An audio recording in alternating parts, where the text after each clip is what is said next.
la familia que no viste. En diciembre es todo, es como que uno se apura para llegar a hacer todo.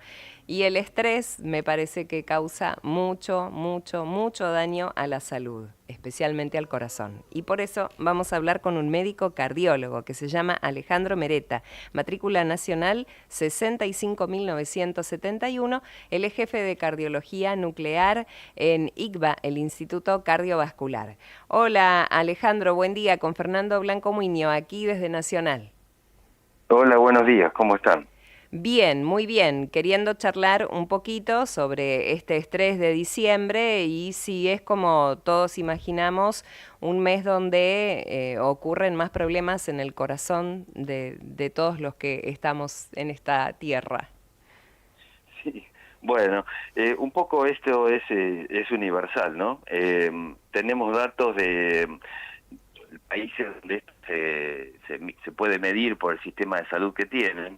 Eh, por ejemplo, hay un estudio sueco y un estudio noruego donde muestran que el aumento de infarto y de accidente cerebrovascular para las fiestas es alrededor de un 15 a un 30% con respecto a los Mm, valores del resto del año. es un montón. Este, y si vos fíjate que uno lo ve en la calle, ¿no? Como está la gente, digamos, eh, Le deben dar duro al vodka, doctor, ¿no? no, sí, bueno, de hecho lo que vos estás, digamos, así un poco comentando, no tenemos cifras por nuestro sistema de salud específico para esto, pero nosotros lo vemos en los hospitales y en los sanatorios, ¿no? No, o sea, no hay un valor, pero atendemos más pacientes con infartos y más pacientes con ACV. Eh, ¿Cuáles serían las causas de esto? Bueno, quizás hay que tener en cuenta lo que es la conducta para estas fechas, ¿no? Sobre todo lo que es la adherencia al tratamiento médico, que, bueno, un poco hay como una especie de perdón, así, bueno, me olvidé de tomar la medicación, ¿viste? Hay algunas cosas que se relajan en este sentido. Para eso lo que es importante es entender que esto es un continuo, ¿no es cierto? La salud es un continuo. Entonces, si uno deja de tomar la medicación deja de hacer efecto. Esto uno lo ve en los hipertensos y las poblaciones más vulnerables, que son aquellos que tienen diabetes, hipercolesterolemia, que ya han tenido antecedentes de infarto, y un poco es la toma de conciencia, ¿no es cierto? Que las fiestas deberían ser una fiesta y no Claro. deberían ser un riesgo para la salud. Claro, Eh, claro. A veces por otro también lado, este tipo de personas puede pasar que digan, bueno, un permitido porque es y Navidad y toman un poquito el, de más o... Sí. el famoso permitido que nos lleva a un lugar donde no queremos estar, ¿no? Mm, Entonces, todo, creo que todo en la vida se trata de moderación y especialmente la llamada de atención para esta época, en no abandonar el tratamiento médico, las medidas higiénico-dietéticas y los excesos, ¿no? Por otro lado, nosotros vivimos en verano la Navidad y todo lo que viene, digamos, del cuento de Navidad y de Santa Claus del trideo, de la nieve, la viene del comida la invierno, traemos, claro, la traemos de aquel lado, ¿no? claro. Y en los países nórdicos, ya te dije esas cifras que recién te comenté, entre un 15 y un 30% de aumento en estas épocas de infarto y de accidente cerebrovascular. Bueno, un poco es una llamada de atención Mm. para reflexionar y pasarla bien, sobre todo, ¿no? No hace falta estar en exceso para pasarla bien. Y el estrés, como yo pensaba aquí con Fernando, ¿tiene un componente en esto que haya más infartos o más posibilidad de ACV? Y, y uno lo ve después esto, ¿no? O sea, ¿qué le pasó al paciente que ahora está en la sala con un infarto? Y le empezás a preguntar y a lo mejor tuvo tensiones familiares, soledad, presión económica, problemas o sea, todo eso suma porque somos un todo, ¿no? Mm, Nosotros los médicos lo parcializamos para entender cómo son las patologías, pero uno, claro. digamos, viene en un solo envase, ¿no? Mm, Entonces, lo que pasa cada uno, cómo vive cada uno el estrés, que, bueno, va a tener que ver con cómo reacciona su organismo ante eso, ¿no es cierto? Si uno es hipertenso y encima se agarra una rabieta mayor que lo habitual, porque todas las cosas salen mal, entonces probablemente, y encima no toma la medicación, probablemente estés en más riesgo, ¿no es cierto? No probablemente, vas a estar en más riesgo. Claro. Ahora, atribuirlo todo al estrés, viste, es como como una imagen así global que es buena, pero bueno, hay que ver qué pasó. Son varios componentes, digamos, todo va sumando. Y usted, Alejandro, decía que se puede prevenir todo esto, podemos prevenir los infartos, podemos prevenir el ACV. Y mira, sí, controlando los factores de riesgo. Esto es un continuo. No es que hoy me cuido solo en las fiestas y en el año no me cuido, o me cuido en el año y en la fiesta me doy el permitido, ¿no? Es un continuo. La enfermedad cardiovascular y la enfermedad cerebrovascular no se producen en un día. Llevan años de progresión hasta que un día pasa algo. Claro. Pero bueno, lo que tenemos que hacer son las cosas, estar en estado de salud con lo que sea, todo lo que es régimen higiénico dietético, conducta, ejercicio físico, y sobre todo si uno tiene alguna enfermedad que es proclive a que se asocia y que determina tanto el infarto como el accidente cerebrovascular, como es hipertensión, diabetes y colesterol elevado, esas cosas hoy hay como tratadas.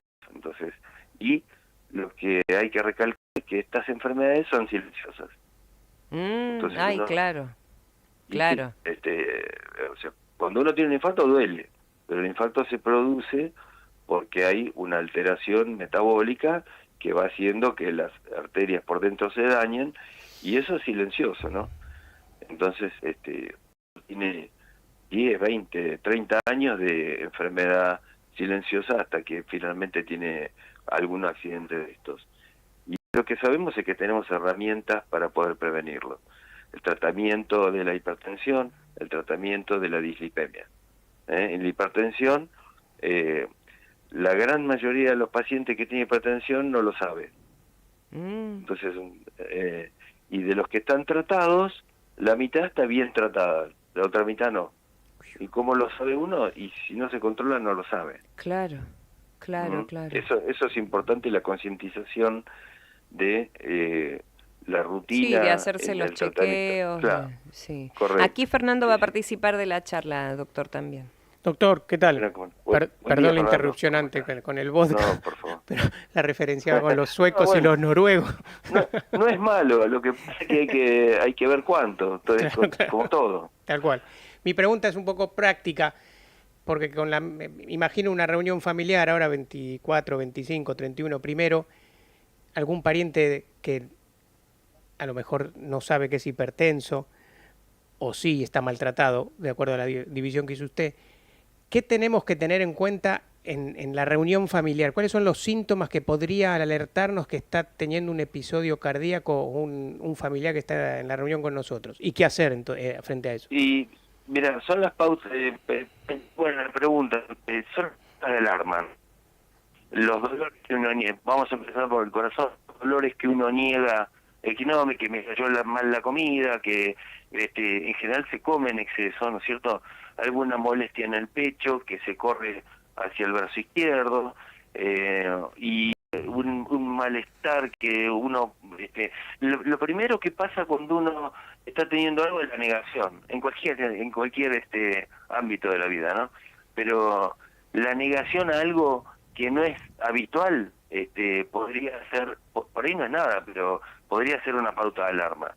Entonces, bueno, cuando uno tiene una molestia precordial, o hay algo que no está bien, que uno no siente que pueda...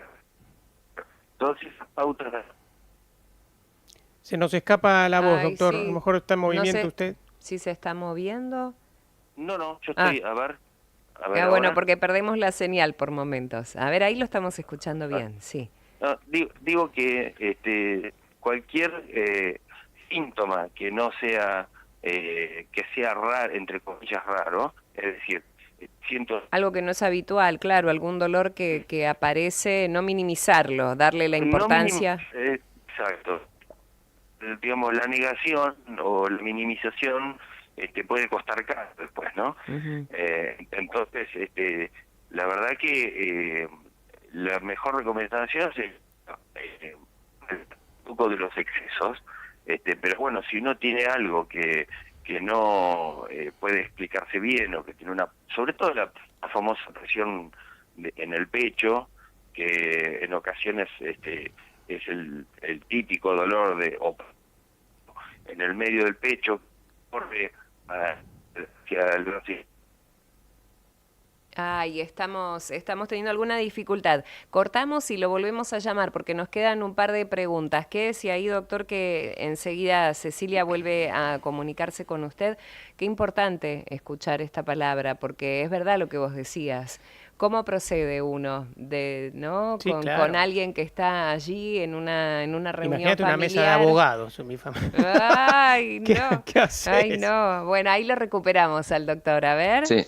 Sí, Hola. ahora tenemos una mejor línea. Gracias por estar allí. Bueno, Bueno, usted no, por decía favor. no minimizar estos dolores y claro, aquí con Fernando Claro. pensábamos, ¿cómo procedemos si alguien empieza a sentirse mal en una reunión? Y, y bueno, eso es una consulta a las guardias, que en general las guardias van a estar saturadas de algunas, digamos, de lo que estamos hablando, ¿no? En estos momentos en que toda la gente se reúne y en general por ahí hay alguna excedente, digamos, de casos, bueno, hay que tener realmente la conciencia de consultar cuando el síntoma parece llevar hacia el lado de un accidente, ya sea cerebrovascular, que ahora lo podemos hablar, o de un accidente que los síntomas remeden al infarto. Por eso lo importante es repasar. El infarto en general tiene una sintomatología que es una opresión precordial debajo de la corva, Ujú. que parece que como que uno siente un peso y se corre, no es tanto los síntomas juntos, pero es lo más típico, que se corra hacia alguno de los brazos, hacia la mandíbula, acompañado a veces de una sudoración fría, y entonces esos son los síntomas típicos del infarto. Por supuesto que hay otros, pero digamos, ese es el que es más típico y al cual uno debería tomarlo como una pauta de alarma. Y Ok. y es la dificultad en la sonrisa. ¿Hola? Sí, Sí. sí, por momentos se va, pero sí, Bueno, ahí lo escuchamos. Sí. La es dificultad en la sonrisa, como que se nos la dificultad de fuera la el sonrisa, labio o todo para un claro, costado. una asimetría de la sonrisa, una alteración o pérdida de la fuerza en uno de los brazos, y la dificultad del habla. Ujú. Y bueno, después los trastornos motores, ¿no? De poder caminar. Pero básicamente los primeros, los que hay que tener en cuenta son esos. Así que cualquiera de estos dos cuadros, la verdad que el tiempo Es fundamental. es fundamental. Entonces, consultar rápido, son células, ya sea cardíacas o células del cerebro, que se salvan, Ujú. porque hoy Perfecto. hay forma de hacer que eso eh, sea menos dañino. Ustedes ya sabrán lo que son los stents y Sí. algunas formas de revascularizar las arterias. Y usted diría, para tener una buena reunión, que todo sea moderado, que no se coma en exceso, Sí, que no se sí, tome alcohol en y sí, exceso, que si las y personas sí, están en un tratamiento médico, controlen ese día la medicación, que no sea porque justo es Navidad, Año Nuevo o tal demás. cual. Uno dice, bueno, por hoy no tomo la medicación. No, no, estar No, cumpliendo los sí. tratamientos en tiempo y forma, sea el día que fuere. No hacerse trampa al solitario, digamos. Claro. ¿no? Claro, O está muy sea, bien. eso sería como una imagen, ¿no? Está muy bien, está muy bien.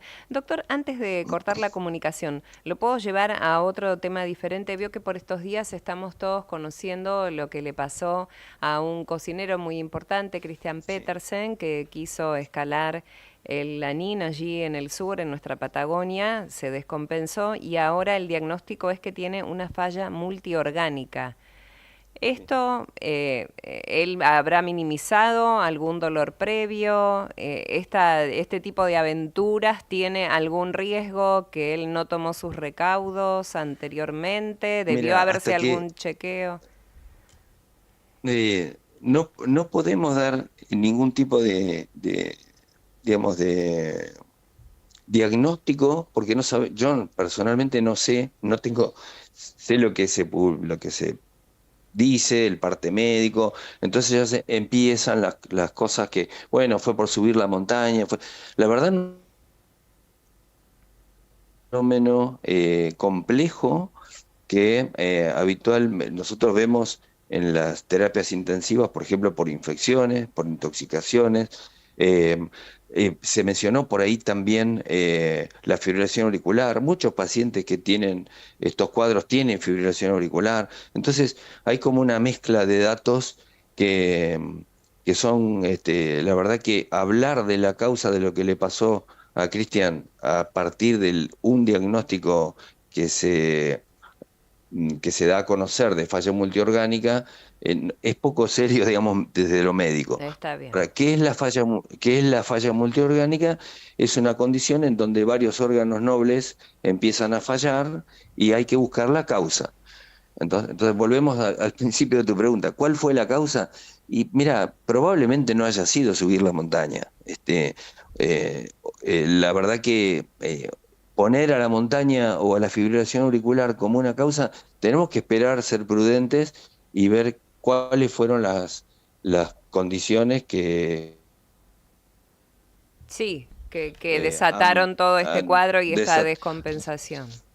claro, han terminado en este cuadro, digamos. No es que, digamos, cuando vamos a suponer, no vamos a hablar de el señor Christian Petersen, un paciente H que tiene una infección grave, por ejemplo, y la infección progresa, puede terminar en una falla multiorgánica. Que quede claro que no estoy diciendo que lo que le pasó a Cristian es No, una no, no, se infección. entiende, se entiende. Entonces, lo que quiero decir es que es una condición que no aparece de un día para el otro rápidamente por hacer algo que uno no hace habitualmente, ¿verdad?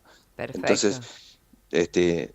yo por lo menos sin conocer realmente cuál es el parte médico ni las condiciones específicas, nada, podría comentarte esto, digamos, es difícil atribuir a un sendero en la montaña todo esto, ¿no? Está A ver, bien. a veces, Uno queda impactado primero porque es una persona muy reconocida y sí, segundo claro. porque, claro, todos hemos estado alguna vez en la Patagonia o alguien que está escuchando a lo mejor tiene la ilusión alguna vez de estar allí y dice, ay, bueno, yo a lo mejor me animaría a un trekking pequeño y pasa Sí, esto y pero no está mal, para eso hay que prepararse, hay que saber condiciones que uno está, este, quizás si no hizo nunca nada durante el año o de 3 años, querer subir a 2000 claro, metros por ahí, no no va a es lo ser más muy, recomendable, claro, no va a ser muy satisfactorio como experiencia, o sí, digamos, esto es tan variable como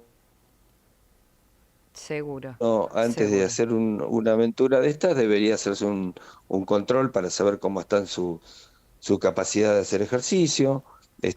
Las condiciones a la altura son totalmente individuales.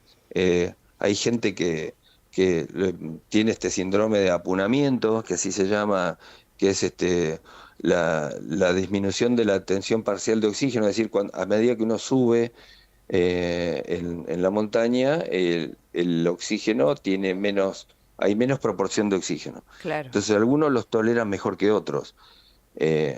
Eh, es típico, la gente que va al Cusco, por ejemplo, hay muchos que se sienten muy mal, o cuando cruzas la cuesta del Lipán ahí en Jujuy, a 4000 y pico de metros, hay algunos que se sienten muy mal, hay otros que no.